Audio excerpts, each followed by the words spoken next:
देखिए, महाकुंभ में कमी है। वहाँ पर जिस तरीके से लोग अपने अपनी कला का प्रदर्शन कर रहे हैं, उसमें आग लग जा रही है और आग लगने जब लग रही है तो उससे लोगों को काफी नुकसान हो रहा है, लेकिन सरकार इस पर ध्यान नहीं दे रही। वहाँ पर जो लोग रोजगार के लिए गए, नरेंद्र मोदी जी कहते थे कि सबको रोजगार मिलेगा, वो रोजगार दे नहीं पाए, तो जनता ने पकौड़े तलने से पहले सोचा कि एक बार महाकुंभ में चले जाते हैं, शायद रोजगार मिल जाए। रोजगार तो मिल रहा है, मोनालिसा जैसे लड़की को तो मिल रहा है रोजगार। मिल रहा होता तो अलग अलग स्टेट से लोग वहां जाकर अपने अपने सामान को ना बेचकर पैसे कमा रहे होते। देश में रोजगार बिल्कुल खत्म हो चुका है और चरम सीमा पर महंगाई है, इसलिए वो लोग महाकुंभ में गए थे कि कुछ ना कुछ सेल होगी वहां पर, कुछ ना कुछ बिकेगा। और मोनालिसा जो कितनी खूबसूरत है, उसको देखने के लिए लोग आ रहे थे, उसकी माला खरीद रहे थे। इससे क्या तकलीफ थी बीजेपी को? बीजेपी को तकलीफ इस बात से थी कि एक गरीब बेटी वहां पर महाकुंभ में जाकर पैसे कमा रही है, ये तकलीफ थी। वहां भीड़ लग रही है, ये तकलीफ थी। महाकुंभ में हजारों करोड़ों श्रद्धालु आए हैं। मोनालिसा के आसपास तो नहीं थे करोड़ों श्रद्धालु, उसके आसपास कुछ लोग होंगे, लेकिन उन कुछ लोगों से अगर मोदी जी को, उन कुछ लोगों से अगर अमित शाह जी को, उन कुछ लोगों से अगर योगी जी को तकलीफ है,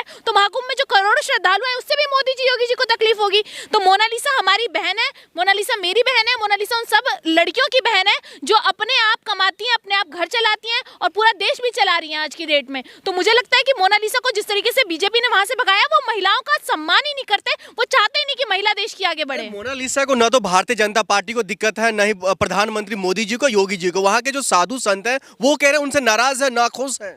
देखिए, साधु संतों की कुछ वीडियोस भी वायरल हुई है जिसमें वो रिपोर्टर्स को मार रहे हैं। कुछ वीडियोस ऐसे भी वायरल हो रही हैं जिसमें लोगों के कपड़े उतार उतार के चेक किया जा रहा है कि असली सनातन धर्म से बिलोंग करता है कि नहीं। देखिए, करोड़ों श्रद्धालु आए हैं, आप उसमें पता नहीं लगा सकते कि कौन किस धर्म का है। लेकिन मुझे लगता है वहां महाकुंभ जैसे पवित्र, इतने सालों बाद जो महाकुंभ लगा है, उसमें लोग स्नान करने गए। स्नान करने के अलावा वहां पर लोग अन्य कामों में लगे हैं। कोई सामान बेच रहा है ताकि कुछ बिक जाए। तो मोनालिसा अगर वहां बैठकर सामान बेच रही थी तो मुझे नहीं लगता इससे किसी श्रद्धालु को कोई तकलीफ होगी। इससे तकलीफ सिर्फ और सिर्फ भारतीय जनता पार्टी को ही थी, इसलिए उन्होंने मोनालिसा को वहां से हटाया।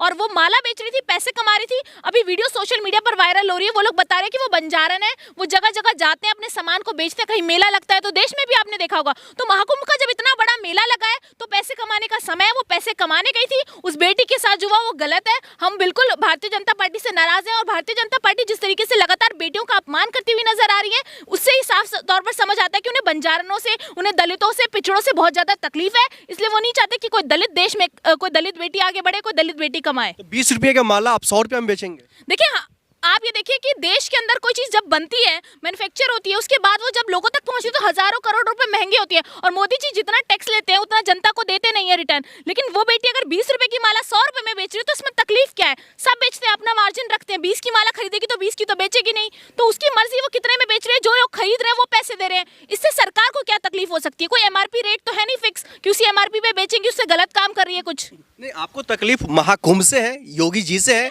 या भारतीय जनता पार्टी से? महाकुंभ से क्यों तकलीफ होगी? महाकुंभ तो हर साल लगता है और हमारी नेता प्रियंका गांधी जी हर साल जाती हैं। आप ट्विटर के उनके ट्वीट्स उठा के देखिए, महाकुंभ की फोटोज भी हैं उसके अंदर। तो सोनिया गांधी जी, प्रियंका गांधी जी इस बार भी जाएंगी। महाकुंभ से किसी को तकलीफ नहीं है। तकलीफ इस बात से है कि वहां पर आप अच्छा कामों के लिए गए, पूजा अर्चना के लिए गए, कुंभ स्नान के लिए गए, लेकिन आप वहां पर हिंदू मुस्लिम लोगों को क्यों ढूंढ रहे हैं? क्योंकि आप धर्म की राजनीति वहां पर भी करना चाहते हैं आने वाले चुनावों में, ताकि इसका असर पड़े कि यहाँ पर मुसलमान आ चुके हैं, वो हिंदुओं के जो धर्म है उसके खिलाफ जा रहे हैं, हिंदुओं को चोट पहुंचा रहे हैं। इसलिए आप इन लोगों को वोट मत दीजिए, कांग्रेस को वोट मत दीजिए और सीधा सीधा बीजेपी को वोट